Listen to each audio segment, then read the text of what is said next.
সাম্প্রতিক সময়ে সবচেয়ে আলোচিত ব্যক্তি হচ্ছেন ডিবির হারুনুর রশিদ। তাকে শেষ পর্যন্ত বদলি করলো সরকার।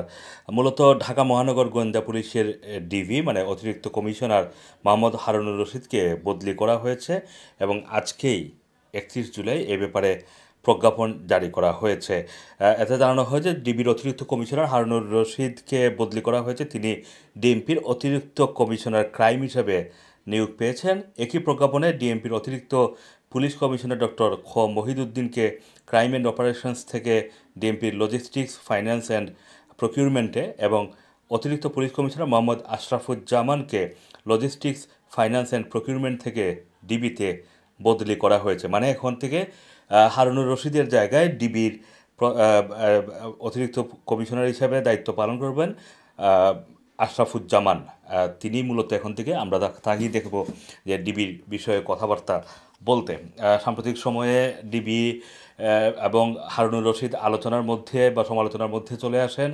সাম্প্রতিক সময়ে আপনারা দেখেছেন যে 6 জন কোটা সংস্কার আন্দোলনের যে 6 জন নেতা তারা ডিবির হেফাজতে থেকে বিবৃতি দেন এবং তারা আন্দোলন প্রত্যাহার করে নেন। তখনই এক ধরনের বিতর্ক তৈরি হয় যে জোর করে হেফাজতে রেখে এই ধরনের বিবৃতি দেওয়া সেটা এক ধরনের জোর করেই এই বিবৃতি আদায় করা হয়েছে। এই ধরনের বিতর্কের মধ্য দিয়ে আবার আমরা দেখি যে 2 দিন আগে হাইকোর্ট থেকে বলা হয়, হাইকোর্টের 2 জন বিচারপতি তারা মূলত বেশ উষ্মা প্রকাশ করেন যে ডিবিতে যাকেই নেওয়া হচ্ছে তাকে নিয়ে ভাত খাওয়ানো হচ্ছে, সেটা আবার জাতিকে দেখানো হচ্ছে, এটা জাতির সাথে মশকরা করা হচ্ছে বলে অভিহিত করেন। এবং এরপর থেকেই আমরা মানে ডিবি হারুনকে নিয়ে সামাজিক যোগাযোগ মাধ্যম থেকে শুরু করে সব জায়গার মধ্যে নানান ধরনের ট্রল হতে দেখা যাচ্ছিল।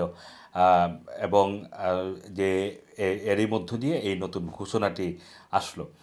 ডিবির হারুনুর রশিদ তিনি মূলত বেশ কিছুদিন ধরেই নানানভাবে তিনি গণমাধ্যমগুলোতে তার ব্যক্তিগত জীবন, তার যেই চাকরি জীবন, চাকরি হারানোর গল্প, চাকরি ফিরে পাওয়ার গল্প, বর্তমান জীবনযাপন প্রত্যেকটা বিষয় নিয়ে তিনি সামাজিক যোগাযোগ মাধ্যমে কথা বলছেন। এবং সাম্প্রতিক সময় যদি আমরা দেখি যে একেবারে চিত্রনায়ক থেকে শুরু করে চিত্রনায়িকা, সামাজিক যোগাযোগ মাধ্যমের সেলিব্রিটি যারা আছেন, যারাই ডিবিতে যাচ্ছেন তাদের সাথে বসে ভাত খাচ্ছেন এবং সেই ছবি সামাজিক যোগাযোগ মাধ্যমে ছড়িয়ে ছিটিয়ে দিচ্ছিলেন। এবং তিনি বলছিলেন যে এটি নিয়ে অনেকেই বলছেন যে ডিবিকে ভাতের হোটেল বানানো হচ্ছে। এই ধরনের ট্রলের বিপরীতে তিনি বলছিলেন যে ডিবি হচ্ছে একটা আস্থার জায়গা এবং সেই আস্থার জায়গায় মানুষজন এসে তাদের সমস্যার কথা বলেন।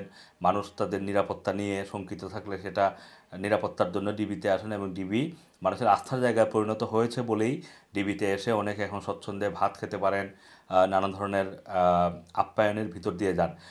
এটাকে তিনি পজিটিভলি দেখছিলেন। মানে ডিবি সম্পর্কে মানুষের মধ্যে যে দৃষ্টিভঙ্গি রয়েছে সেই দৃষ্টিভঙ্গি পরিবর্তনের জন্য তিনি এই ধরনের কিছু উদ্যোগ গ্রহণ করেছিলেন। কিন্তু শেষ মুহূর্তে এসে সরকারের ঠিক এই যে কোটা সংস্কার আন্দোলনকে কেন্দ্র করে সরকার যেই সংকটময় মুহূর্ত পার করছে, ঠিক এমন সময়ে এসে তার এই যে ডিবির প্রতি মানুষের দৃষ্টিভঙ্গি বদলের যেই প্রয়াস সেটা নিয়ে নানা ধরনের ট্রল শুরু হয় এবং শেষ পর্যন্ত হাইকোর্টও বলে যে এটি জাতির সাথে মশকরা করা হচ্ছে।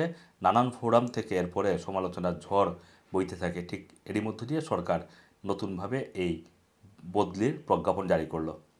Assam Masum, Rana TV, London.